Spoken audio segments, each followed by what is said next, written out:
Hey, RetconRaider here, and welcome back to Warhammer 40k Rogue Trader. As today we finally touch down on Dargonis before any more crazy stuff can sidetrack us. Though, before we do that, I should note, apparently the stuff that we went through last time did actually bump us up a level, so we will run through that first. If just because this might help us with the skill challenges to come.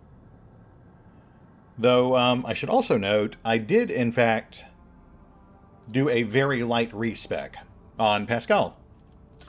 He is like 95% identical. It's just that someone pointed out that apparently the characteristic training talent unlocks that particular attribute for further training. I didn't realize that. I thought it was a one-time thing. So with that in mind, this was actually the perfect level to go back and drop, I believe, swift movement and replace it with strength training, which in turn allowed us to just barely hit the threshold for heavy armor proficiency with this level up.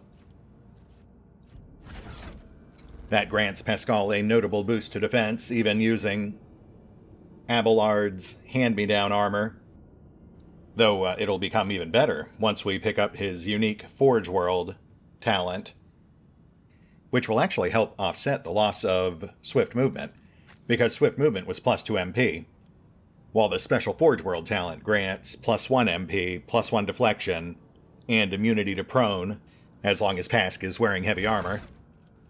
Though, you know, we'll stack swift movement back on there at some point as well. As for the rest of our level ups, all pretty straightforward. Valin gets plus ballistic skill, and then we're also picking up Nimble, since that boosts his dodge, and dodge directly translates to lethality. That's actually really important in this case, because that 100-point threshold unlocks some new options for us moving forward.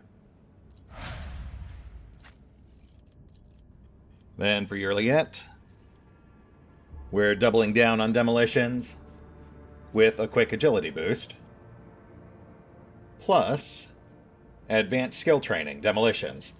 That should bump her all the way up to 95, I believe. Yeah, so that gets her up to a much more respectable amount, though still not quite where we need it. For Abby, he is actually in a pretty good place on strength and toughness at this point, though we will boost them further later down the line. For now, though, I think we need to keep bumping up that weapon skill, since we are still seeing a fair few whiffs on the battlefield.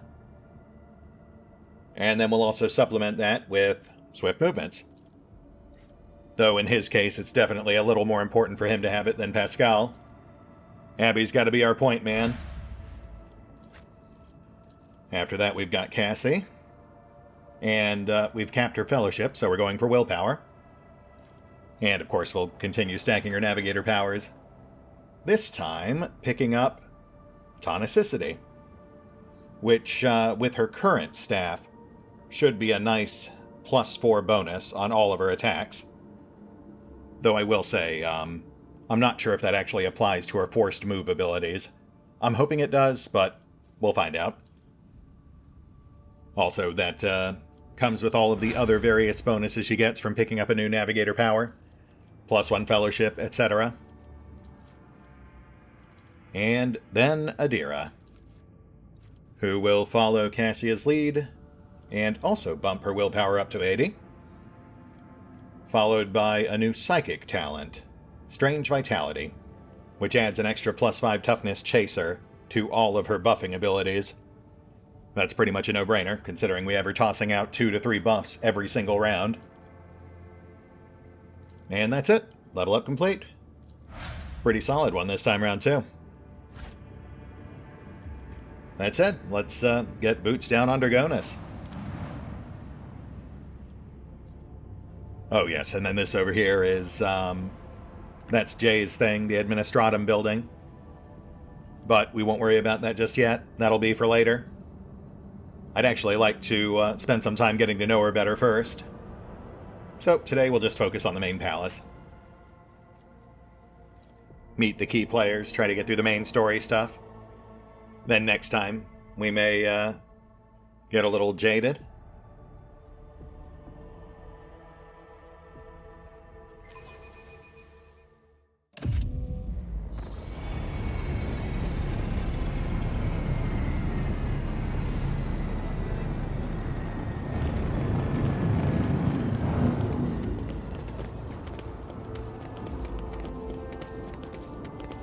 Long live the rogue trader! Glory to the rogue trader! Rabble, rabble, rabble.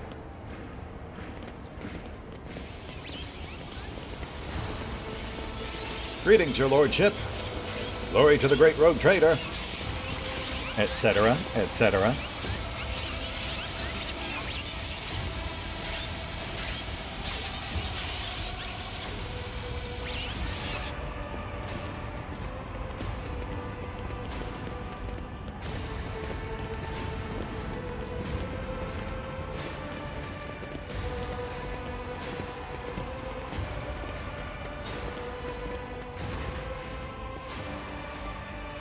The Emperor protects.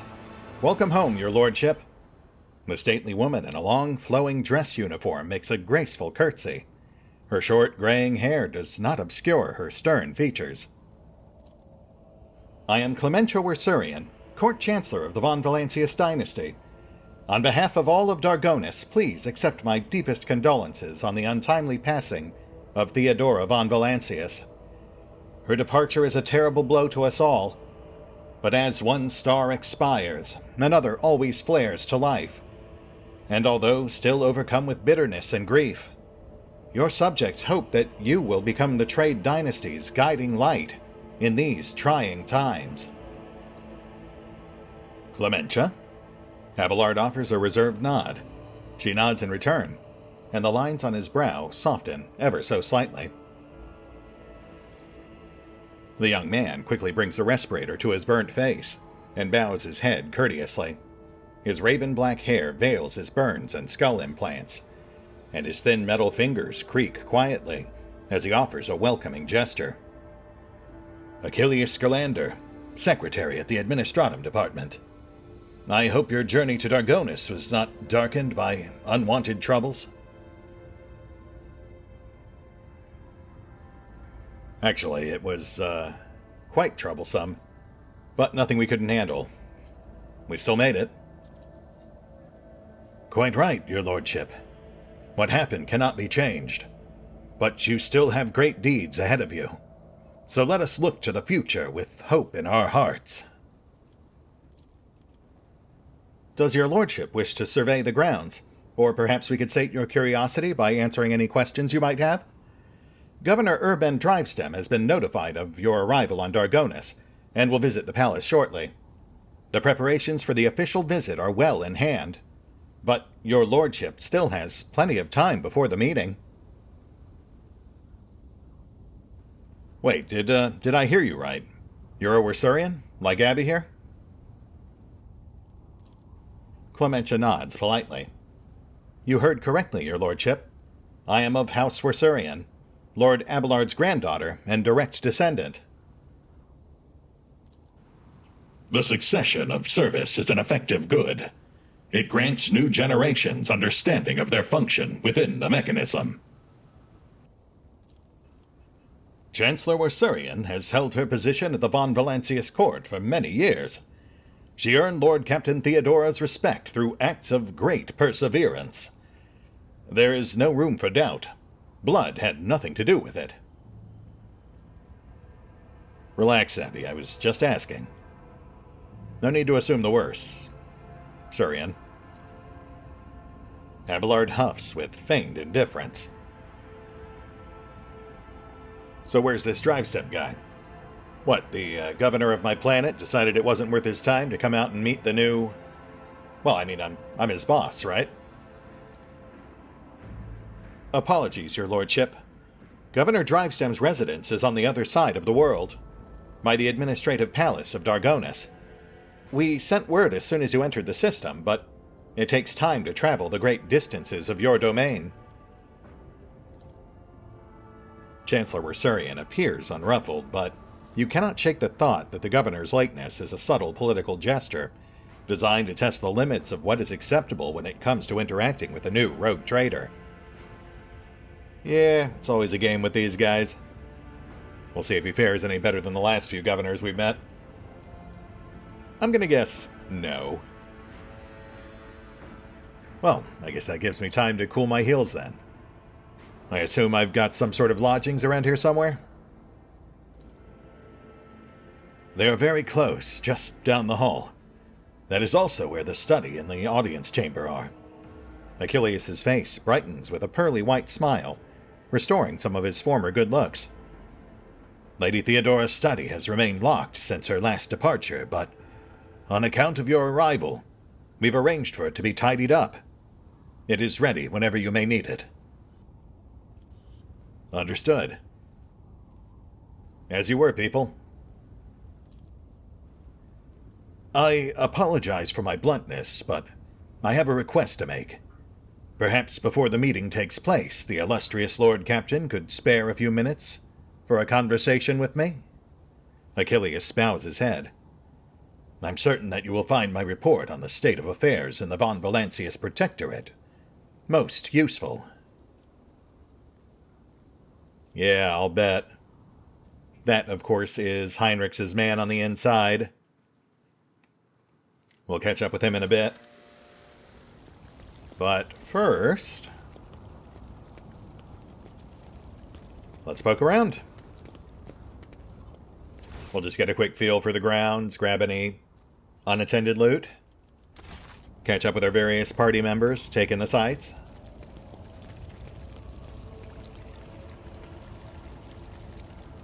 Such illustrious society. Such well-heeled nobles indeed. It would be worth visiting Dargonis even without getting to know you, Shireen. This world offers huge scope for doing business. And we also picked up 3 extractiums. Very nice. Glinting in the light, the coin falls into the clear water and sinks to the bottom. I have pooled my resources. And we had some items over here.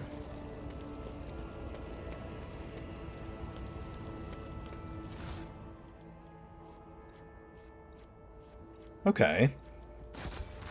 Nothing all that notable, but every little bit helps.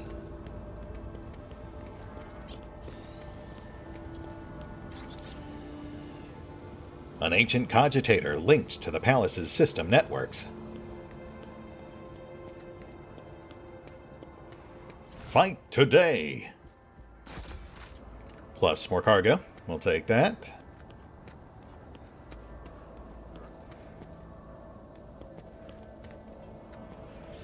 And yearly at. A living, fruit-bearing tree in the heart of a hive world is a fantastical sight. They probably use a lot more water to tend to this tree than the average Dargonis citizen can hope to receive in their daily ration.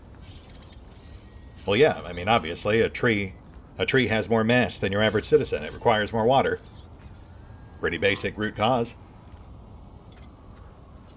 The walls of your home suffocate me, Ellentek. I long to leave this twisted world at the first opportunity.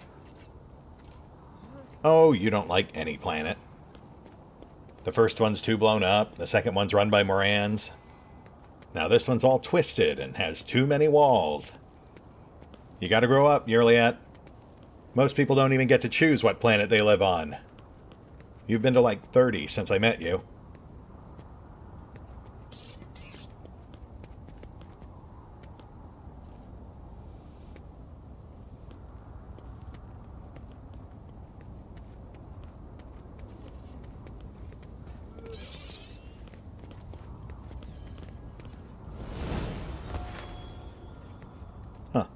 That was weird. Standing upon the altar is an ancient image of Saint Macarius. Its regal frame is covered in marks. The relic was claimed in a battle on a remote and forgotten world. Glory to the God Emperor! In the name of the Golden Throne, we live and die so that we may protect his light from the obliterating darkness. Yeah, what she said.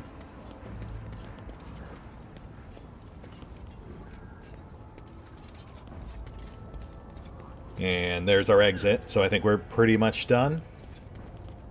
We only had 3 companions outside, so we'll just sweep back up this side and head on in. The plaque lists the names of each rogue trader to have led the Von Valancius dynasty, dating back to the day the capital was founded.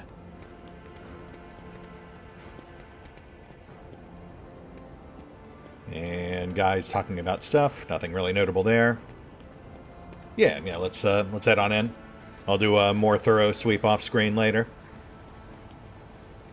I just don't want to overlook anything obvious, you know?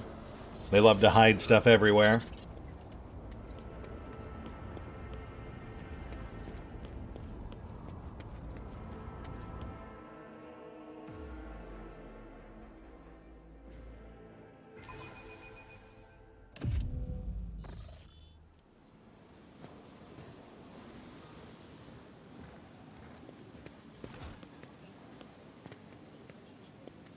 Welcome, your lordship. Let me inform you of the location of the chambers on your dynastic estate. The main throne room is up the stairs and straight ahead. Your subject Achilles Scalander informed me that he humbly awaits the opportunity to meet with you there. If your lordship wishes to rest after your long journey, then your personal chambers are up the stairs and on the right. Those are stairs, and that direction is right. If you need anything, whatever your soul desires, I'll be right next to your chambers, eagerly awaiting your orders. Sounds like a plan, man. But first, I must finish plundering my own property.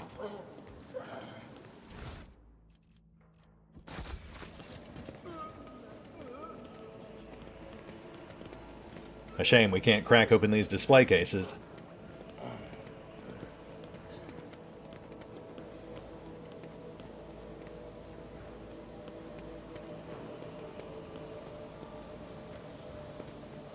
And nothing going on over here. So let's go scope out our chambers. See what Theodora left behind for us.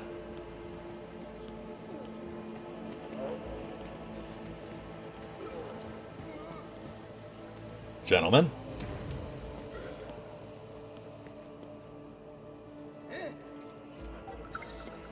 And here we go. We've got loot. Breeze Catcher Boots. Whenever the wearer moves through a cell occupied by an enemy, the wearer gains plus 15% dodge against the enemy's attacks until the wearer's next turn.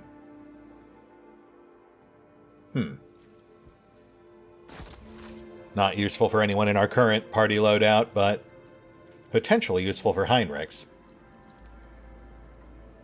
The leather covers bear the names of the authors, mostly philosophers and theologians from Dargonis. The spines of the books are trimmed with gold.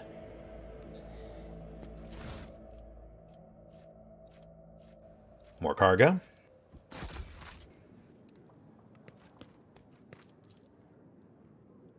The cogitator is producing rhythmic sounds, among which a faint ringing stands out. The remains of a plaque can be seen on the frame. Alas, the inscription is completely indistinguishable due to the patina. This is intriguing. Unholy reliquaries. Yes, that is intriguing. To find that on my predecessor's shelves. Also, electrified shardnet, Drukhari gewgaws. This antique piece of furniture is obviously well cared for, but its surface is still covered with a lot of scuffs, scratches, and stains, traces of the previous rogue traders who sat at this table. Actually, let's crack that safe first. Give me my loot. A sturdy safe equipped with several bizarre mechanisms.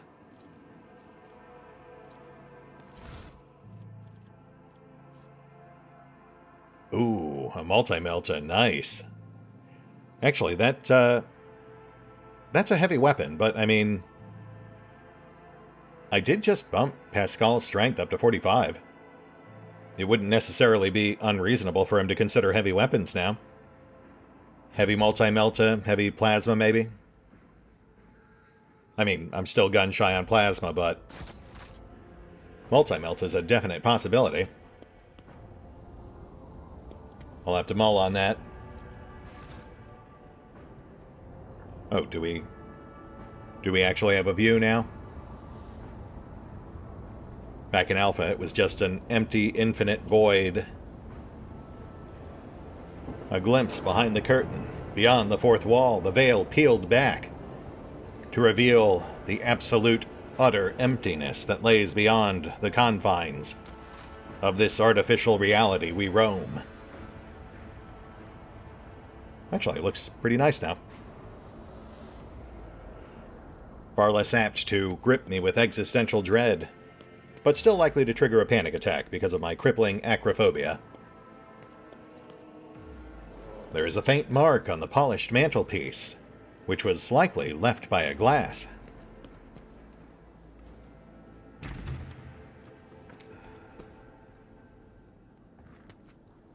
Ooh, here we go.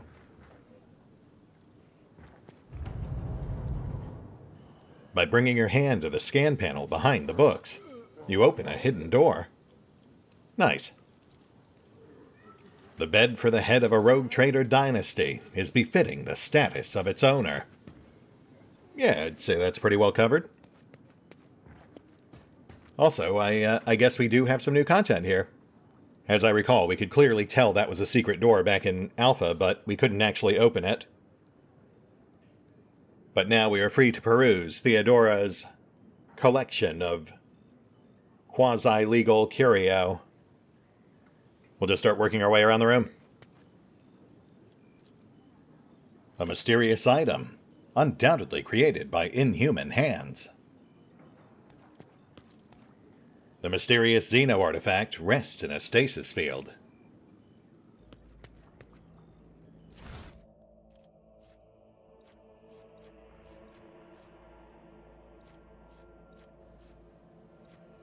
More heretical artifacts mixed in with jewelry.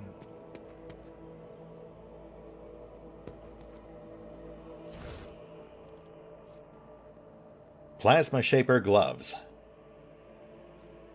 Plus 10 tech use, and plus 3 damage with plasma weapons. Wow, they are really pushing us to try plasma on Pascal. Though honestly, they're worth using just for that plus 10 tech use. Zealot Cloak. When the wearer hits an ally with an area attack, the wearer gains plus 1 stack of Zealot effect until the end of combat. Plus 10% damage with their area attacks for each stack of the Zealot effect.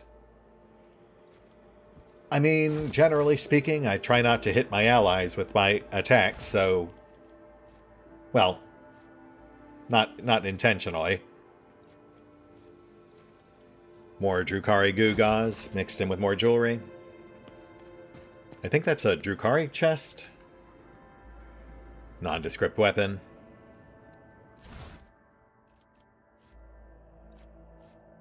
So we are starting to see a bit of a trend here. We're seeing a lot of Drukhari stuff. We're seeing a lot of heretical items. And a small amount of Aeldari artifacts. Speaking of which, exquisite Wraithbone blade fragment. Though the Aeldari artifact certainly makes sense, considering Janus is home to Aeldari ruins. The shelves of the library are laden with dusty tomes. Your eyes linger on the works of several Administratum adepts and the memoirs of some unfamiliar explorer of distant death worlds.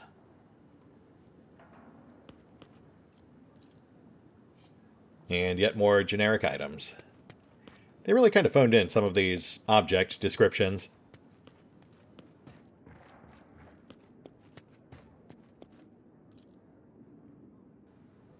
An empty glass and 3 unopened bottles of wine sit on a finely crafted table made from dark, marbled wood.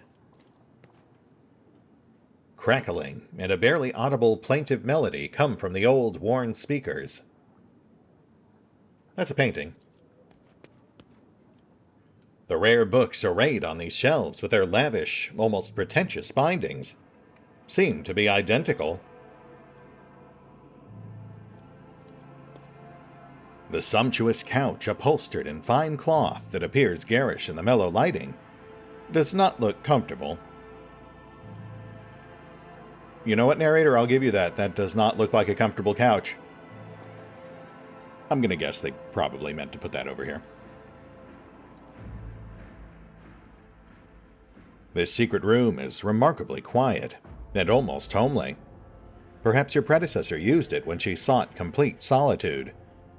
Listening to the muted melody coming from the Vox speaker, you can easily imagine Theodora reading a book with a glass of expensive wine in hand.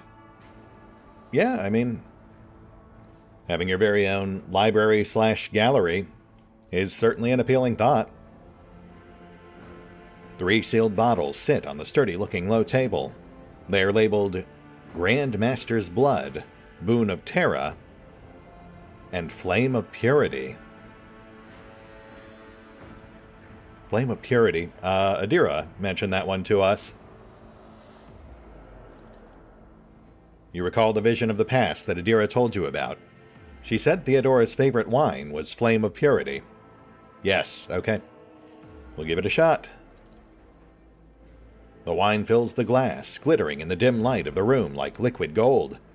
Its tangy flavor burns your throat, leaving behind a spicy, biting aftertaste. You hear a short, faint hum as an unseen motor stirs into motion. Ooh, okay, so not just a refreshing drink, but also the wine of hidden machinery. Several books are stacked next to the sofa. Some appear ancient, while others look like they have never been opened. Among Theodora's data that has been restored using your cogitator is the phrase, Litanies of the Motive Force. It is the title of one of the books here. Is that so? Well, I suppose that does bear further investigation. Though I've got to say, some of these other books actually do sound pretty interesting. I'd love to have time to read them all, but we'll start with this one. As you pick up the book, a hidden button in its spine clicks under your finger. And speaking of spine tingling, I can't help but notice the painting behind us was just bleeding. The vid screen of the data slate before you displays the names of several Vox symphonies. You recognize the melody that is playing right now. It is the first of 36 parts of the Symphony of Honor and Duty. So does that imply we're supposed to proceed to the second part?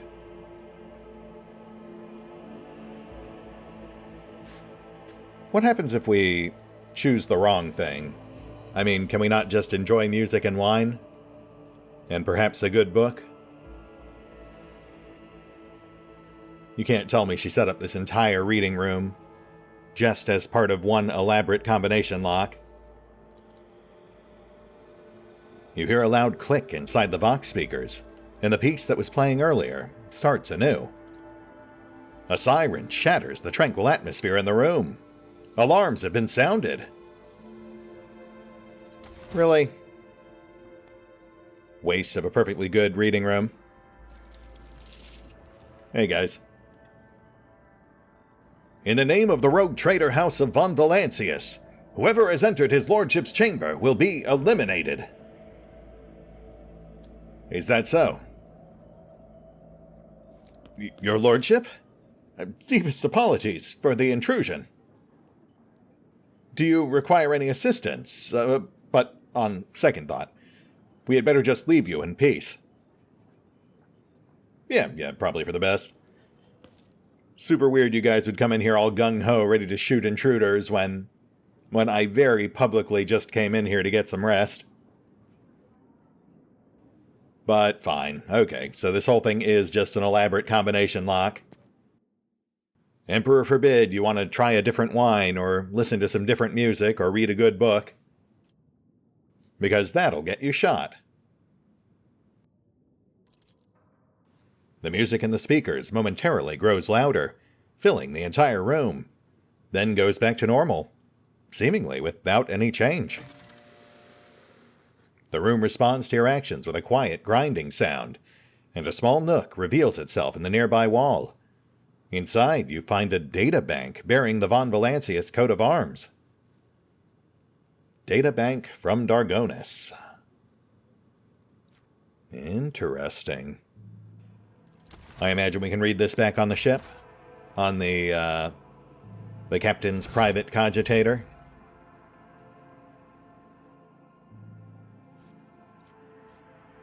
An engraved data drive found in a cache on Dargonis. The information it contains has been carefully encrypted. Yeah, we'll save that for later. I am intrigued, but we should probably finish our business here before we get sidetracked by yet another mysterious and intriguing tangent. I think we're done in here.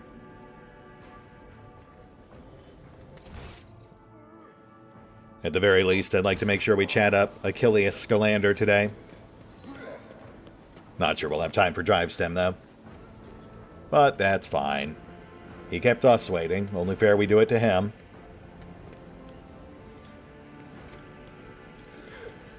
While we're on Dargonis, I will check the Secretary's reports and keep an eye on the logisticians. Master Danrock does his job well, but a little scrutiny goes a long way with him.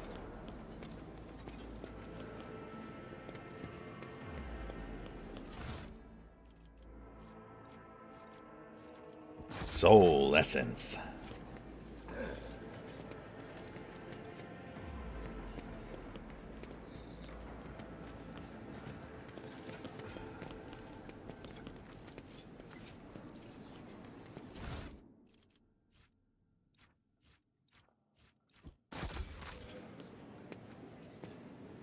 My compliments to your taste in art. The collection here is extensive and most interesting. Thanks. I had nothing to do with choosing any of it. This is actually my first time here.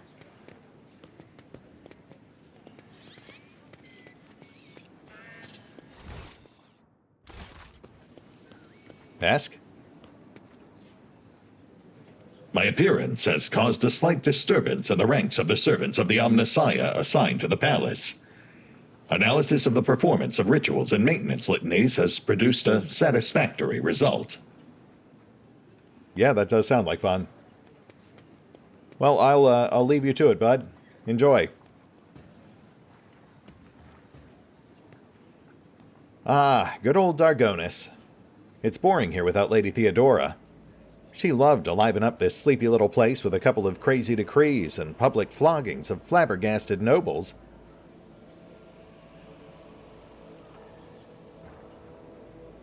The Von Valancius dynasty throne, a visible symbol of the rogue trader's power, which now belongs to you. Cool. Though I can't help but notice that is a very precariously placed throne. That just feels like a bad time waiting to happen. The lack of observers on this world has led your nobles to become extremely complacent. Today alone, I overheard 3 statements that, if I so wanted, could be turned into grounds for a charge of heresy. Yeah, maybe hold off on randomly charging my subjects with heresy if you could. Scalander. The slender figure, clad in robes made from expensive fabric, shudders from violent coughing. Pressing a gilded respirator to his face, the man takes several deep breaths.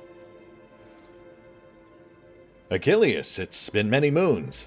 I hope your cousin is feeling well. Achilles covers his burnt lips, trying and failing to suppress a coughing fit. She is in good health. She sends her regards to you as well as her wishes for your swift return. Heinrichs frowns. For as long as the stars shine in the sky, my vigil continues. So it does. Achilles thumps himself on the chest with his augmented hand. You hear the clanging of metal on metal. Gentlemen, surely you're not insulting my intelligence by openly talking in code right in front of me. Your insight deserves credit, rogue trader. Then again, I expected nothing less from Theodora von Valancius' successor. Heinrichs looks at Achilles. Allow me to introduce Achilles Scalander properly. In addition to his duties as Secretary of the Administratum, he acts as an agent of the Golden Throne under my aegis. Master Scalander was transferred into my remit by a colleague who is engaged in other matters in the Coronis Expanse. I'm sure you will find Achilles' service useful, especially when dealing with the schemes of humanity's foes within the borders of your protectorate. Greetings, Lord Valen von Valancius. Allow me once again to express my deepest condolences on the loss of Lady Theodora. I will do everything I can to track down and destroy all of Conrad Voigtvir's accomplices on the capital world. Yeah, about that. Do we have any leads on where he got off to? Voigtvir did a lot of damage in the short time I knew him. I hate to leave that sort of loose end uncut. Achilles nods grimly. Word of his treason reached Dargonis too late. Conrad came to the planet and left it almost immediately, once he had sown discord in the minds of the gullible and naive. The worst of the rumors he started was that you were the one responsible for Lady Theodora's sudden demise. Of course, your loyal subjects did their best to skin alive any who showed signs of doubt, but it seems unlikely that the Wardens got to everyone who has allowed doubt into their heart and now nurtures it in secret. I feel like that might be a bit heavy-handed, but, that's just me. Maybe avoid skinning people in the future. It's not the most appealing way to win people over. So tell me, Scalander, what exactly are your responsibilities here on my planet? Officially, I'm a secretary of this world's Administratum Department. Less officially, I'm afraid I can't disclose that, even to you. In short, I collect and investigate reports of heresy taking root on upstanding planets of humanity. Above all else, I am concerned about the Xenos threat that hangs over the entire Coronis Expanse, including your protectorate. Sadly, my mission was complicated by the recent warp disturbances. I am still trying to re-establish contact with many of my agents. Yeah, I had some trouble with that too. So tell me about these Xenos threats. I encountered a few on my way here, but I'm sure it must be worse than what I glimpsed on the periphery. The residents of the local systems are no strangers to skirmishes with enemies of humanity. But recently, the loathsome beasts seem to have completely flown off the handle.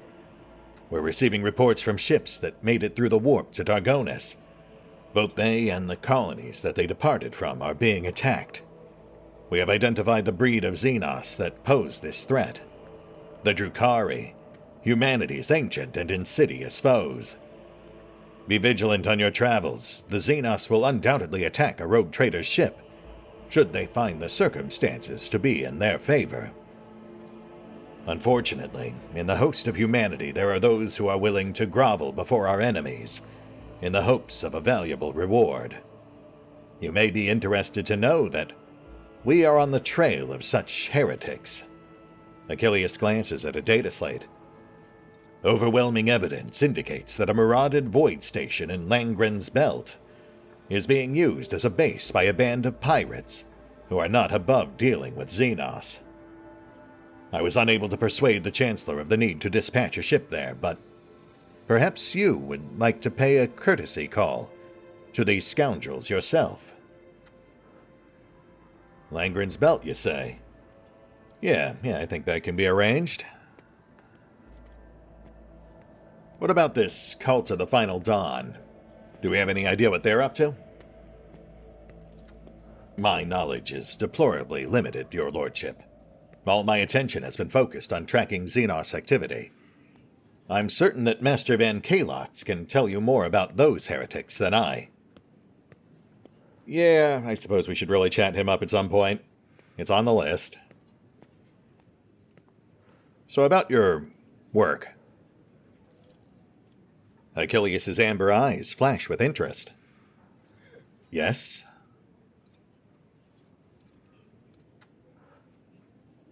No offense, but you know I have to ask. Where do your true loyalties lie? Are you a servant of my trade empire, or a servant to the Inquisition? And whom does the rogue trader serve? The Golden Throne? The Protectorate? Could it be that one stems from the other? And if so, is there any sense in discussing it? Fair point. Well, if you put it that way, since we're all one big happy family, I'm sure you wouldn't mind sharing your list of agents and call signs? I can understand your desire as a rogue trader to have everything under your control, and yet I am not at liberty to make use of classified information related to the interrogator's agents in whatever way I see fit. Achilles lowers his gaze and nods politely. Heinrich lets out a sigh of disappointment. There's no point in pressing my agents. None of them would ever reveal such vital information, especially not in my presence. Huh, and here I thought we were all working together. My mistake. Which I suppose means we're done here then. Thanks for your time. Achilles bows and brings the respirator to his burnt lips. Actually, I did have one other thing to ask, apparently. I sincerely hope I can help you with that. I notice your extensive prosthetics and implants. Do you mind if I ask how that happened? He coughs. 5 years ago, there was an accident. Several tanks of promethium exploded in the storehouse at my estate, and I was buried alive under the rubble.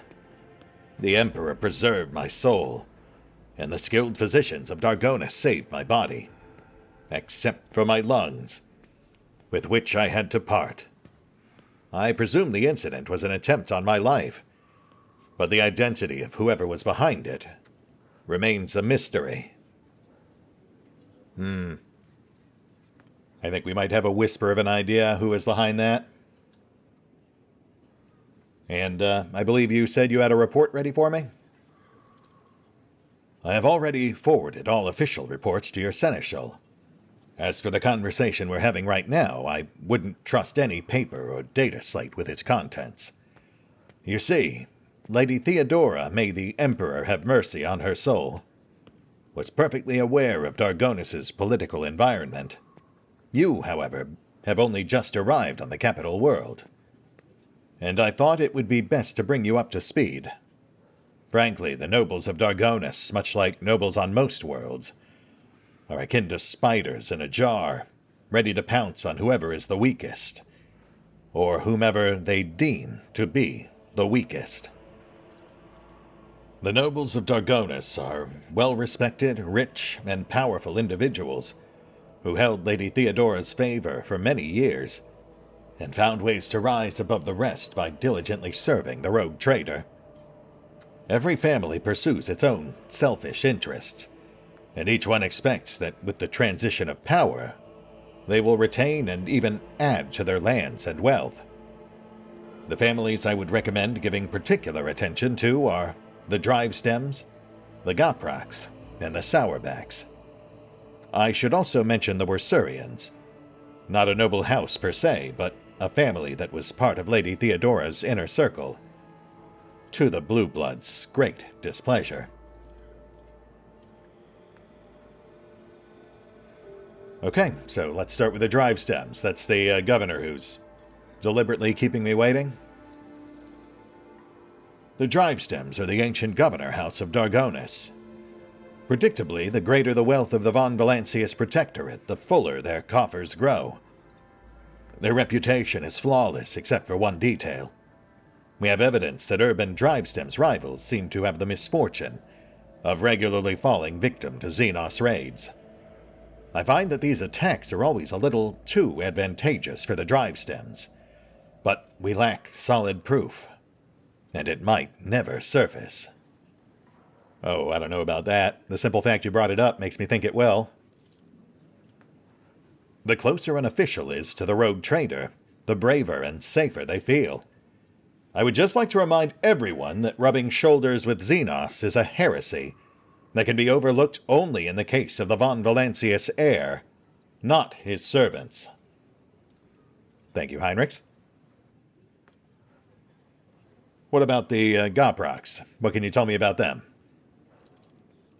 The Goproks hail from a remote forge world, and among their distant relatives there are many servants of the Omnissiah, and the house itself is close to the cult of the Adeptus Mechanicus, both in spirit and in their business connections. The Goproks oversaw the industrial shipments within your protectorate, until recently. Ever since the astropathic communication with Giaba Gamma was severed, they've been quite concerned about the security of the planet placed in their care. Yeah, I would imagine. I've heard plenty about that place, and none of it good. But, on the other hand, if they are indeed loyal servants of the Omnissiah, then I suppose they can't be that bad? And House Sourbeck? What's their deal? Religious and hard-working, the Sourbacks own many enterprises, including distillation manufactorums that produce promethium. I must note that lately members of the Sourbeck family have been prone to overly liberal statements about the von Valancius dynasty. They believe that Lady Theodora is a bit too keen to leave her worlds without proper oversight. I mean, on the one hand, they're not wrong, as we've seen with both Giaba Gamma and Janus, but yeah, probably best to tamp down on that kind of thing. And the Wersurians. The Wersurians are a line founded by Lady Theodora Seneschal, and as such are nominally considered nobility. At least from the standpoint of the Imperial Navy, from which Lord Abelard hails. On Dargonis, however, their position is precarious. Firstly, they never were granted an official title, a process which has been impeded for decades by the old houses of Dargonis. And secondly, the other families do not see them as equals, but more as upstarts clinging to the rogue trader's favor. The Wersurians are responsible for the capital world's fleet, and the majority of the cargo shipments on domestic routes.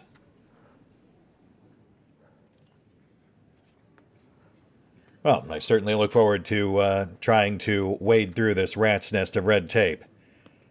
Thanks, Galander. Was there anything else? There was, your lordship, and this time it concerns the main reason for my presence on this planet. Xenos and the threat they pose both to you and to humanity as a whole.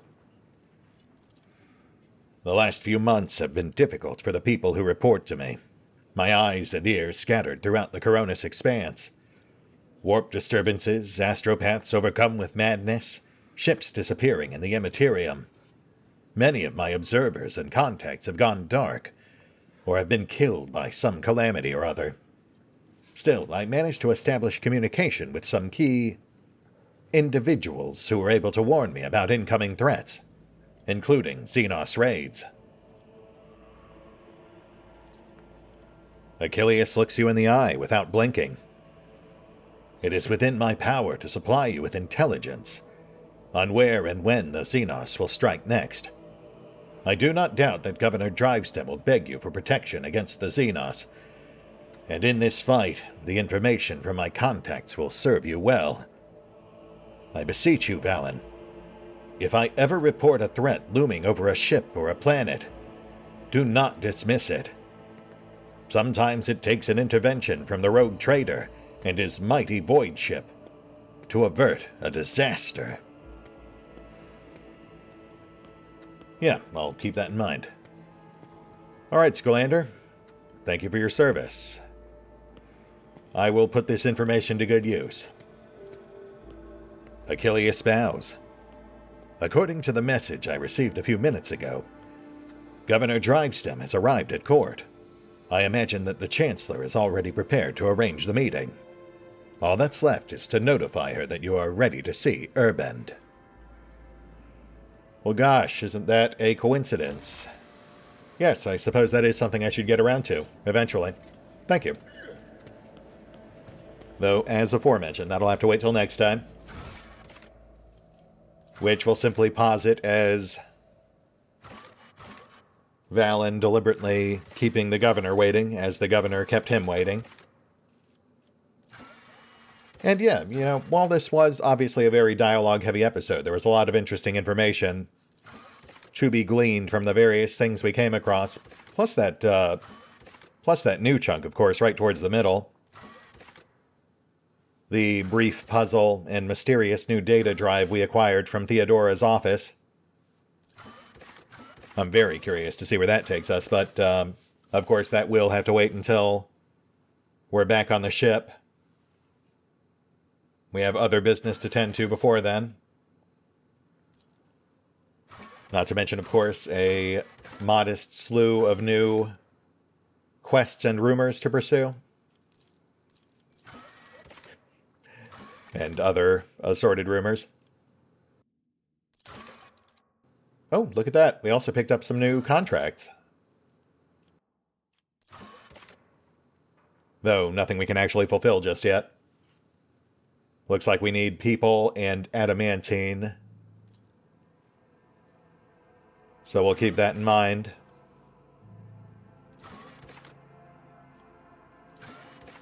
But yeah, I kind of went into this one knowing it was just going to be dialogue. I do recall the broad strokes from Alpha. I believe the way it works is we come here, we meet all these people, we get various leads. And then Goprock will have a particular job for us, which will take us elsewhere where we can expect more action. And then while we're doing that, I think something else happens as well. It's like a staged series of sequential events that play out as we travel around the Cronus Expanse, as opposed to Janus or Kiava Gamma, where we land and we're pretty much immediately into it. In fact, from what I recall, Kiava Gamma is basically just one big planetary dungeon. But, you know, I do like that. I like that each planet feels like it has its own thing going on, its own approach, its own particular flavor of adventure. Even if it does mean we occasionally get these episodes where it's nothing but setup. That said, we'll hit the pause button for now. I'll take care of some off-screen bookkeeping, and we will pick up here next time, as we hopefully wrap up our business here on Dargonis and get ourselves back out into that infinite void.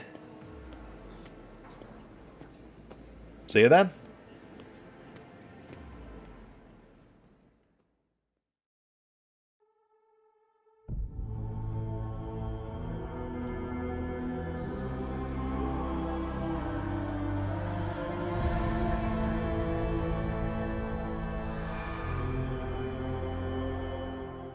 Oh, and special thanks to the Raiders, the fine folks who help make these videos possible, including but not limited to Revenant, Alois, CrowkingLoR, Dragon Matrix 7, Drakiith, V23, EgonAlter, Exsellsior, Gottlieb, James Trimmier, Kazorm, Mark Giemza, Nathan Welch Jr., OverlordPherom, RandomPassrby, RobbyB, Tomasz Piątkowski, Triphoppenskip, and Valinrook.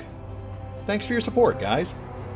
That said, if you'd also like to help support the channel, then feel free to push the buttons that do the things. Trust me, it does make a difference. Or you could even check out the PayPal, the Patreon, the Nexus GG, or the YouTube memberships. Links are in the description. This is intriguing.